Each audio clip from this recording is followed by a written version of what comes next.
بسم الله الرحمن الرحيم. الحمد لله رب العالمين، وصلى الله وسلم وبارك على نبينا محمد وعلى آله وصحبه وسلم تسليما كثيرا. أما بعد، السلام عليكم ورحمة الله تعالى وبركاته. كيف حالكم؟ إن شاء الله تكونوا بخير وعلى خير وصحتكم جيدة. أنا ترجمت حصن مسلم باللغة الكورية. باللغة الكورية الحمد لله. أنا وزوجتي نحن دائما إن شاء الله ندرس شرح حصن مسلم، وكذلك بعض الكتب أخرى ندرس. ونسبة هذا هنا مثلا ترجمت هنا وعربي وكوري ونطق، ثم هنا سأكتب أشياء عندما درسنا في شرح شروح من شيوخ، نكتب هنا تعليقات، ثم إن شاء الله أيضا أصحح بعض الشيء، وأيضا إن شاء الله سأسجل فيديو باللغة الكورية اللي أنا وزوجتي تعلمنا من الفيديوهات الشيوخ. إن شاء الله سأعلم باللغة الكورية، سأسجل باللغة الكورية حتى أنشر شرح أيضا للكوريين بإذن الله. هذا هو أول شيء. وثاني شيء تفسير، انتشر تفسير كيف قلت غلط أو خاطئ، فعلا خاطئ، خاصة في العقيدة صح. وأسماء الله الصفات، وخاصة باللغة الكورية اللي انتشر في كوريا تغيير خطأ، بل مش بس تغيير الكلمات، نعم لغويا سيء، ولكن حتى عقديا. مثلا عيسى بن مريم هو وجيها في الدنيا والآخرة، ولكن يقول رب الدنيا والآخرة باللغة الكورية، كتب ثم انتشر.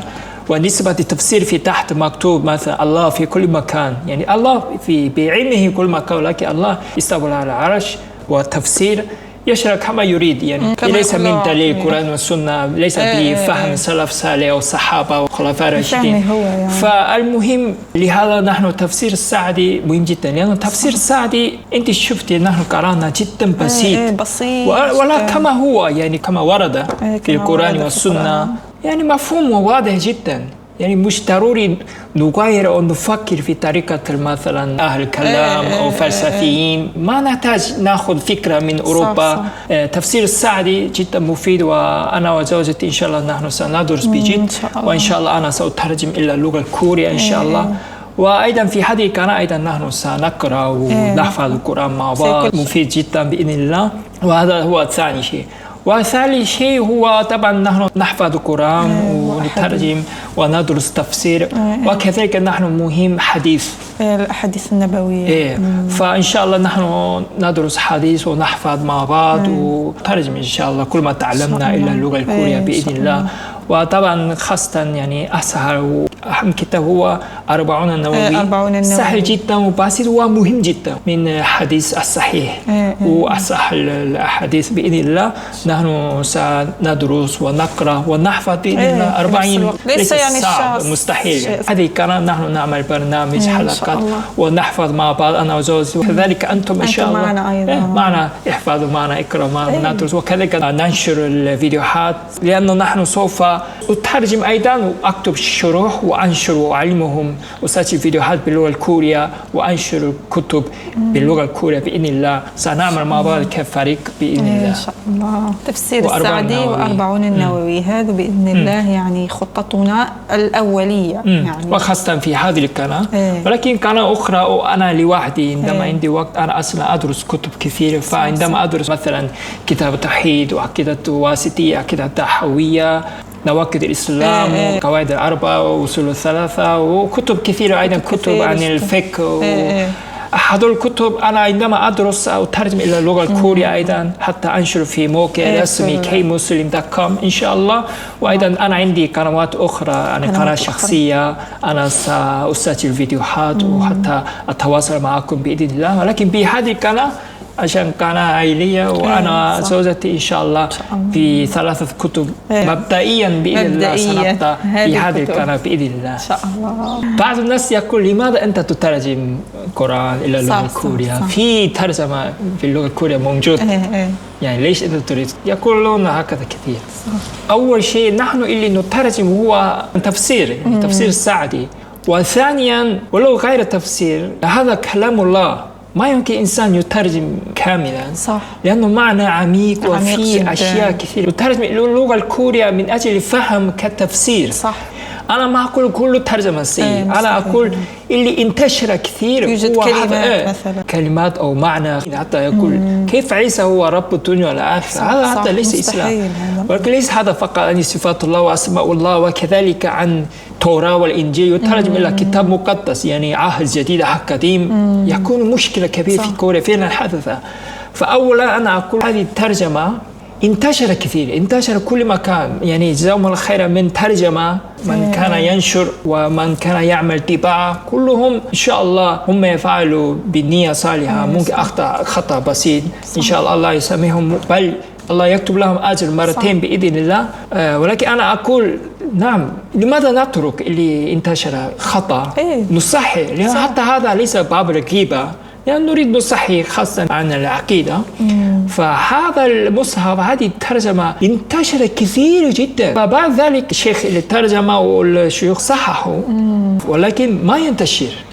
حتى في الانترنت إذا أنتم بحثتم على طول PDF صيغة PDF، وحتى مصحف لون أحمر باللغة الكورية انتشر في كل مكان، حتى مساجد في السعودية وفي كوريا، حتى بيوت الناس صح. بيوت الكوريين عندهم مصحف واحد لون أحمر وفيها غلط كثير جدا. فهذا هو سبب أول. والسبب الثاني بعدما هم فعلوا التصحيح، ولو 100 شخص يجمعوا ويساعد مع بعض ما يمكن يعني يترجم كاملا، تفسير أنواع كثيرة حتى في العرب، ولكن المهم نحن ما نغير المعنى، يعني نبقى المعنى نفسه. في كل الترجمات في كوريا في شيوخ كثير، مصحف كثير، أنواع ترجمة كثير، ولكن كلهم ترجمة الله، لفظ الله لا غير إلا هانانيم، يعني نستخدم كلمة هانانيم من أجل الدعوة في كوريا حتى يفهمون جيدا. ولكن في أشياء ناقص أو خطأ كثير أو شيء خطير. أنا أيضا كنت يعني غير مسلم، كنت مسيحي، أسلمت وكنت أستخدم كلمة هانانيم.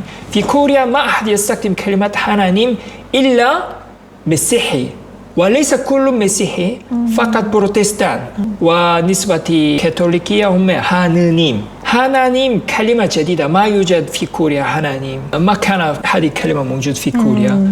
وهانانيم أيضا جديد، ولكن شوي موجود ثقافة، لأنه هانانيم من هانلنيم، إله في السماء.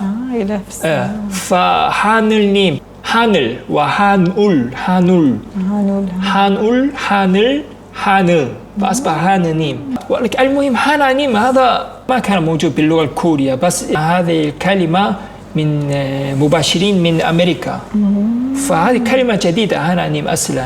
وثاني شيء ما يستخدمون هذه الكلمة ليس حتى في كل كوريين ولا حتى كل المسيحيين، بس بروتستان. وعندما هم يسمى هانانيم معناه ليس الله. هم فعلا عندما يقول هانانيم يفكر على طول عيسى بن مريم عليه السلام، وفي نفس الوقت إله الأب وإله الروح يفكرون هكذا. ففي مشاكل كثيرة، مثلا عندما نستخدم هانانيم في كل مكان هانانيم، حتى في المصحف هانانيم، بعدين ماذا حدث لن أطول الوقت هنا، ولكن فعلا يحدث مشاكل كثير. أنا أيضا كنت مسيحي بروتستاني، أشعرت هذا. وفعلا عندما أقوم بالدعوة أرى الناس الشخص اللي هانانيم يصبح مسلم بعدين يفكر الله هو هانانيم، يعني موضوع سهل، فهم سهل. لهذا نحن نستخدم هانانيم. أنا موافق أيضا، أنا أيضا أستخدم كلمة هانانيم عندما أقوم بالدعوة، ولكن نسبة مصحف أقل شيء الآن، يعني أفضل انتشر الإسلام أكثر من قبل ومسلمين كثير. حتى الآن نستخدم كلمة هانانيم حتى في المصحف مشكلة. مثلا بعض الناس يفعل هكذا، يعني أسلم جيد سهل، كلمة هانانيم سهل، فمسيحي بروتستاني يصبح مسلم سهل. لكن ما رأيك نسبة بوذي، وما رأيك نسبة كاثوليكي، وما رأيك نسبة ملحد يصبح مسلم؟ صعب في كوريا. هانانيم ليش هانانيم؟ هم ما يحب هانانيم أصلا، ما يحب مسيحية فدخل الإسلام، ما زال هانانيم. بعدين هانانيم مين؟ يعني هانانيم ممكن يقول عيسى هو هانانيم، ماذا نفعل؟ والثاني مشكلة، ولو بروتستاني أصبح مسلم ما زال يستخدم هانانيم، بعدين من الصعب يترك فكرة عيسى هو أيضا هانانيم. فبعدين بعض الناس يفعل هكذا، ولو أصبح مسلم يستخدم هانانيم. بعدين عندما هو عنده شكوى أو عنده تخاصم بين المسلمين، أو هو زعلان شوي في موضوع، يقول إذا هو زعلان يستخدم كلمات الله، يعني ربك الله هو فعل كذا كذا أو الله هو ما يسوي كذا الله كذا وكذا. بعدين عندما هو سعيد حنانيم شكرا لحنانيم حنانيم جيد. فكان ما هذا يعني تصرفات.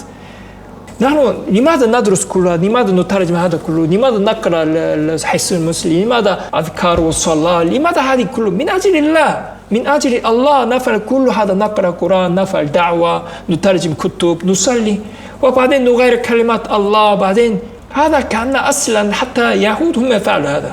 هم كانوا عندهم يعني كلمات يشبه الله. حتى عيسى لغته عربية عبرية لليهود، ثم عيسى عليه السلام هو استخدم شيء يشبه عبرية عراميك، فيشبه ثلاث مع بعض، لغة عربية وعبرية وعرامية، ثلاث نفس اللغة عائلة. حتى كلمة الله نفسه يعني اسم الله الله أصلا. فبعدين اليهود ماذا فعلوا؟ نحن نخاف الله ما نريد نذكر اسم الله. بعدين ناسيا، بعدين ينادي شيء آخر ما أدري بديلة مثل أدوناي يعني السيد أو هشم يعني الاسم. انظر كيف حرموا من ذكر اسم الله الذي تطمئن بذكره القلوب. هم يصنع زي حنانيم هاج ما أدري كلمة جديدة ينادي هكذا. بعدين بعض الناس يقول مثلا ياهوه أو إلهيم شيء يشبه، يعني يتذكر ممكن كان إلهيم إما جمع ولا مفرد، المهم إلهيم. كذلك إلهيم يشبه الله إلهيم، وأصلا عربية لسه موجود. ومثلا يقول عيسى عليه السلام هو كان ينادي اسم الله الله، حتى الآن مكتوب هكذا الله نفس الشيء. بس هم يهود ترك قالوا نسينا، بعدين يذكر الله كما يريدون فأصبح مشكلة.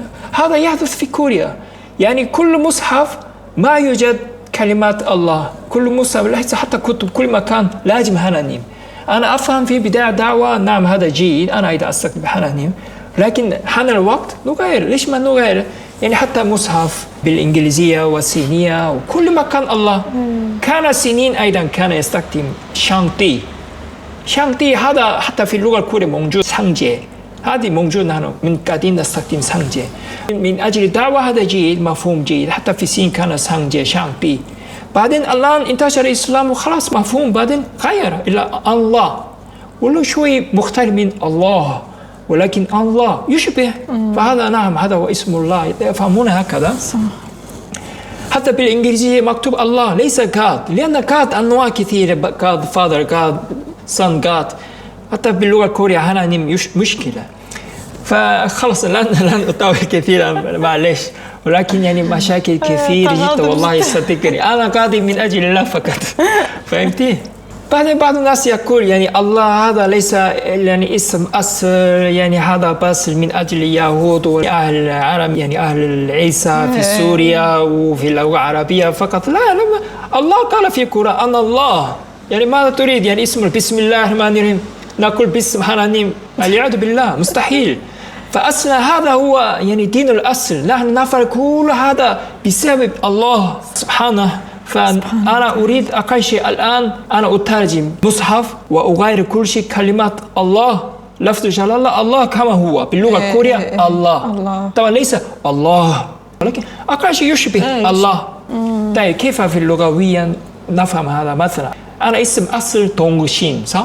لكن في العرب أنا اسمي دونغشين ما يفهمون جيدا، فأنا أستخدم الله. ولكن الله أعلم في اليوم القيامة الله سيناديني يا دونغشين، الله أعلم، لأن هذا اسمي.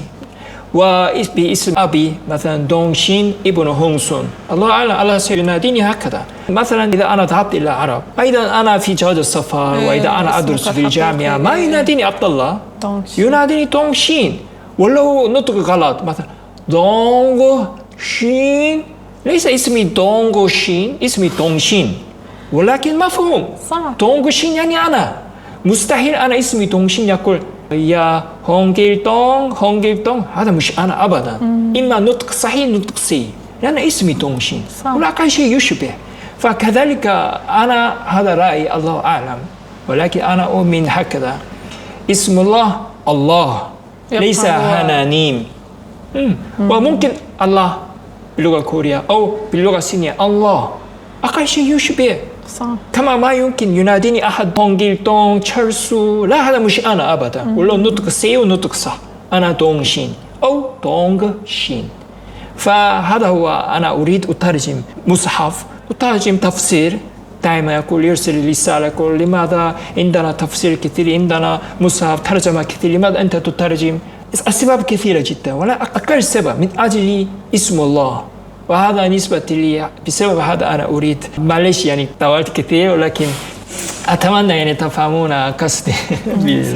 سنستمر تفسير السعدي ونقرأ دائما، وإن شاء الله كل ما قرأنا ونحن نحفظ القرآن بإذن الله، وأيضا ندرس شرح، وإن شاء الله أنا سأترجم باللغة الكورية بإذن الله.